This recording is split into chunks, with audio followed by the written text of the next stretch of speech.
Welcome into another video, and it is Tuesday, and you know what time it is. It means it is power rankings time. As you can see here, we have 11 through 32 listed off. Lions out of my top 10 for right now. I think they've got some things to figure out. Cowboys jumping back into my top 15. They look like one of the best teams in football. I think a win over Detroit could easily propel them into my top 10. Panthers creeping up after a massive win over the Rams. Some teams slipping. Let's go ahead and get into what you guys are all here for, and that is 1 through 10, kicking off with my number 10 team, and that's the Philadelphia Eagles. Maybe my lowest ranking for the Eagles this year. And I think that there's a very good chance this team could find its way out of my top 10 if they continue to put the product on the field that they are putting out there. Just a couple weeks ago, I had them as a top 3 team. You know, I said this is a team that I think is going to figure it out offensively. I'm a huge believer in Vic Fangio and the offense that is going to eventually figure it out, but they haven't. Kevin Patullo still not fired. The city is burning, and back-to-back horrible losses, and the one against Chicago, just domination. Absolute domination, start to finish. They could not stop the run. They could not find any consistency offensively all year long against the Bears defense, who, granted, does take the ball away at a very high rate, but has given up a lot of points over the years. I'm pretty sure they're 26 in the NFL in points per game, and they held them to 15 points. Terrible look. A really terrible look for the Philadelphia Eagles. They really have to figure it out because we're getting into crunch time. Only a couple weeks left. They got the Chargers on Monday night and the Raiders the following week. I think, looking at it on paper, those should be 2 wins for the Philadelphia Eagles, but we're at the point right now where we can't guarantee anything in this league whatsoever. Number 9, making their debut in my top 10 teams in the NFL, and that is my Chicago Bears. Their first time in my top 10 all year, and they just beat the Eagles. I kind of touched on it a little bit. They have one of the best offensive lines in football. I think you could make an argument for the best offensive line in football. They have one of the best run games in football. I think you can make an argument that it is the best run game in football. Their defense takes the ball away at a very high rate. They just got a lot of playmakers back. They have a quarterback who does battle with some accuracy issues, but still young and learning, making the right reads, throwing with anticipation, and has showed up in the fourth quarter of essentially every game this season. Has shown that he's a proven clutch winning player. And, I think that it's really just the accuracy and the miscues in this passing game that's holding this team back. And they also haven't gotten a lot of love nationally still, even after that Eagles win. I think it's starting to grow, the love for the Bears nationally, but they play the Packers 2 over the next 3 weeks. And the Packers have been Chicago's kryptonite my entire life, for a very long time. So I understand Bears fans being upset. I even find myself sometimes being like, hey, we don't get a whole lot of love nationally, but you got to beat the Packers. I feel like that's the true test. They've kind of had these stepping stones over the last few weeks. They had the Vikings. It's like, okay, prove you can win your division. Done. You got the Pittsburgh Steelers. Okay, prove you can beat a team with a winning record. Okay, done. Then you have the Eagles. Prove you can beat one of the NFL elites, defending Super Bowl champions. Okay, done. Now you have the Green Bay Packers, who have been your kryptonite for a couple years now, for a very long time now. Prove you can beat the Green Bay Packers. That's their next step. Let's go ahead and move into my number 8 team, and that is the Kansas City Chiefs. What did I just say in my last video last week, where I had them in my top 5 again? Top 3, actually. I think I might have had them at 2. I'm a big Chiefs guy. What did I just say? Every time I rank the Chiefs this high, they lose. What happened? They lost. It's pretty much you win against Houston this week, or I think it's about over. Right now, they're sitting at, I think, a 35% chance to make the playoffs.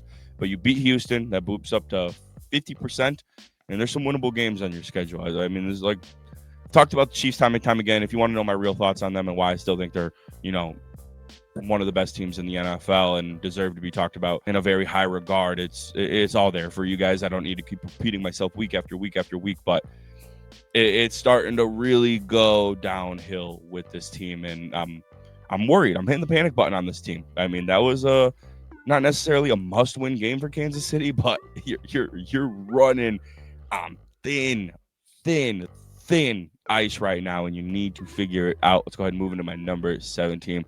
It's the San Francisco 49ers. I don't think I've had the 49ers in my top 10 for a while now. I think it's been a long time, but they're really getting going now. Over their last 3 weeks, they're averaging 29 points per game, only allowing 13 points per game. They've really taken advantage of the sweet spot in their schedule. I mean, I know it was against the Cardinals, the Panthers, and the Browns, who have not been very good football teams at all this year. And you have Tennessee upcoming this week, but they took advantage of that big time, and they're scoring a lot of points, and they're holding opponents to a low amount of points. So, you got to really buy into what the 49ers are doing right now. Like I said, they got the Titans. Then it starts to shake up a little bit. You got the Seahawks in that mix. I'm pretty sure then you got the Bears in that mix. It's not going to be an easy task. Not going to be a guaranteed easy task for this team, but they've really done a good job at taking advantage of these bad teams that they played over the course of the last few weeks. Finishing off 6-10, you got the Buffalo Bills with just a dominating win over the Pittsburgh Steelers. I mean, we talk about domination in the run game, what the Bears did to the Eagles. The Bills pretty much did the exact same thing to the Pittsburgh Steelers just last week. They are really on the edge of a down year.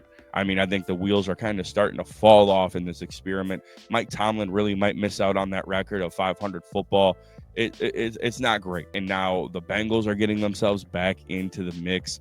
Not going good in Pittsburgh, but in Buffalo, they got their offense moving with the run game. I think the passing game obviously still has some kinks that it needs to work out. Their first half against Pittsburgh didn't look great at all, but just straight domination in the second half.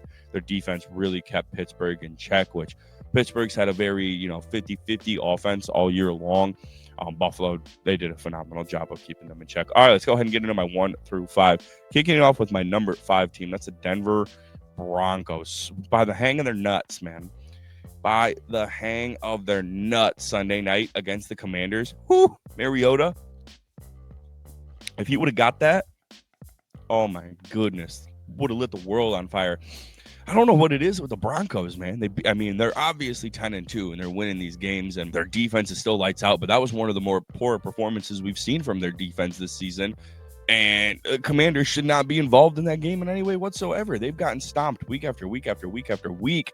And then you let that happen. That was way too close for comfort. And it seems like Denver just kind of lets these good teams play them tight.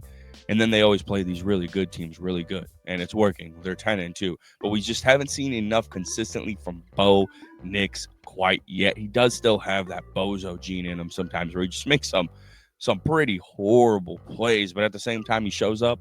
They're winning games. You got to give them their props. Their defense is still right there with the Texans. I think after watching that Commanders game, I might give the Texans the edge on best defense in the NFL. But let's go ahead and just call it a tie right now. Green Bay Packers, number 4 team in the NFL. And we've been talking all year about how the Packers defense is Super Bowl ready, and it has been. But their offense has not been Super Bowl caliber for a very long time. But over the course of the last 2 weeks, they are really showing their true colors offensively, and they're balling. Like, they look right back into form, as they should, with Matt LaFleur, Jordan Love. They're getting the weapons going. Offensive line's doing their job, and they're putting up points. Jordan Love is balling. Matt LaFleur is back in his bag. He's back in his bag. He's figuring it out, and I just crack up thinking about all the Packers fans that wanted him fired a few weeks ago. It's Matt LaFleur, dude. He's a dog. He'll be fine. He's going to figure it out. Yeah, of course, he should. He definitely deserves some criticism with how their offense was performing over the course of those not first few weeks, but in the middle of the season there. But it was only a matter of time before they figured it out. The winner of that game could very well take the North. They play each other 2 out of the next 3 games. So we're going to figure out a lot about both those teams over the course of the next 3 weeks. But Green Bay Packers, number 4 team in the NFL right now. Number 3, rolling with the New England Patriots. NFL's best record at 11-2. Man, they just keep winning. I mean, I know it's not against the greatest competition, and they haven't really been truly tested this season. And they've got the Bills after their bye week that's coming up this week, and then they got the Ravens, who don't look like much of a threat as much as they used to. And it's like, man, maybe they haven't, been playing these great teams. Obviously, they've been benefiting from a fourth place schedule, but at the same time, it's like the AFC has just been pretty weak this year. The Ravens aren't what they were. The Bills aren't what they were. The Chiefs aren't what they were. That's just kind of as the story goes. Last year, AFC, or over the last couple years, the AFC has been dominant. Maybe it's just the Patriots that are the dominant team in the AFC. And we're gonna really get to figure out what they look like still against the Ravens and the Bills. They're not gonna be playing the Giants or the Jets or those teams. It's still gonna be a bigger test and one of the bigger tests that they face all season, but they don't look as scary as they once used to. And the Patriots right now, in my eyes, favored in both those games. They should be. Drake May is balling. I know that in DraftKings that Matt Stafford's still the favorite by literally a hair, and that's reaching toss-up mode. That might be a little recency bias, though, on the books favors because of the poor game that Matt Stafford had. Number 2, Seattle Seahawks, man. 26-0 win over the Minnesota Vikings. Just domination. Not Matt Stafford. Sam Darnold didn't really need to do anything. Their defense just dominated Max Brosmer. Poor Max Brosmer, man. They tossed him out there. And that Seattle defense just went to town on Kevin O'Connell and Max Brosmer. They went to town. There was nothing that they could do against the Seattle Seahawks all day long. I'll give the Vikings defense credit. They didn't let them score a whole lot of touchdowns. I don't even know if they let them score an actual offensive touchdown at all. I'd have to think about that. But I know Jason Myers kicked like 5 field goals, and that's a very high-powered offense. So tip of the cap to Brian Flores and the Vikings defense, which he's a genius. They have a good, solid defense. It's not great. It's not been elite like it has been in years past, but still a really good, solid defense going up against a high-powered offense like that. Props to keep them in check, but Seattle kind of just needed to do what they needed to do. They knew their defense was going to dominate Minnesota's offense all game long. They just needed to run the ball, get into scoring range, kick field goal, score points. Game was over. Number 1 team in the NFL, coming off their worst loss of the year. And in my eyes, like the only thing that kind of made them look human is that loss to the Panthers this entire season. That's the Los Angeles Rams. And I don't care about that loss to the Panthers. It's the NFL. It happens. They lost in very uncharacteristic ways.